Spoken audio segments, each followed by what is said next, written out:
This is the story of Robert Fisher. Scottsdale, Arizona, 1998. Robert and his wife Mary, 11-year marriage, took a turn for the worse. The marriage got so bad, Robert told his friends that he was considering suicide because Mary wanted to divorce him. Their arguments were so bad and loud that their neighbors could hear. So the two decided to go to their pastor for marital counseling. And it worked for a little while until December of 2000. Robert would frequent this massage parlor. He used to get back massages due to his back injury for when he was a firefighter. But this particular visit, Robert met a young lady who just happened to be a prostitute. The two had a one night stand, which resulted in Robert catching a STD. He was ill for several days, but he hid the STD from Mary. She knew about his infidelities. That was one of the main reasons why she wanted to divorce his ass. But Robert did not believe in divorce. After this last infidelity, he told his hunting buddies that he was going to renew his vows, get on the straight and narrow, because he could not live without his family. Now, I didn't see any evidence of a marriage renewal, but on April 9th, 2001, after his work shift, Robert picked up his 12-year-old daughter and took her to her junior honor society. She was getting honored for her academic achievements, but during the ceremony, Robert was kind of irritated, impatient. He told Brittany, "Let's go." She didn't even get a chance to get her certificates. Meanwhile, Mary was taking their 10-year-old son, Robert Jr., to a gun safety class.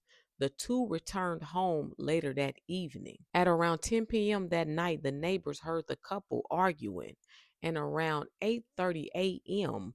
the next day, the Fisher's house explodes. The explosion was so massive, it knocked down two of the brick walls. It also shook their neighbors' houses. This alerted the police immediately, of course, but after the smoke cleared, it was only 3 bodies, not 4. Robert was missing. But after further investigation, they noticed that Mary had a bullet lodged in the back of her head, but all 3 victims' throats were cut from ear to ear. They said the cuts were so bad, all their heads was damn near decapitated. Looking deeper into the explosion, investigators noticed that it happened due to a gas line being pulled from the back of the furnace. The accumulating gas was later ignited by a candle lit by Robert before he left. This is Robert at an ATM at around 10:45 to 11 p.m. driving his wife Mary's Toyota 4Runner. Arizona's police department is on a manhunt for Robert, but they can't find anything until April 20th, 10 days after the murder.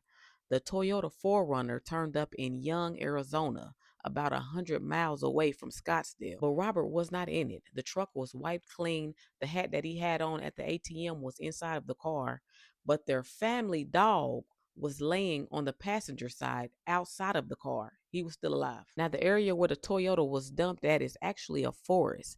They said it's a lot of caves in that forest, but the police searched one cave out of a dozen. These ain't no ordinary cave. They formed a complex underground network.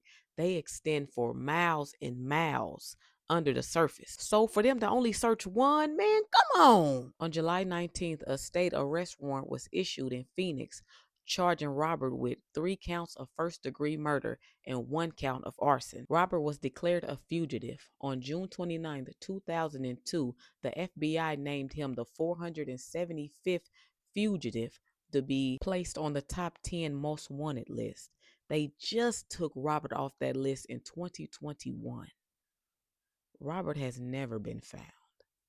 It's been calls of sightings of men who look like him, but nothing never came about. It was speculation that he might have committed suicide right after the murders, but I personally don't think so. What do y'all think? Do y'all think Robert is still alive, out here living his life? If so, he'll be about 67, 68. Me personally, I think he's still alive. What do y'all think?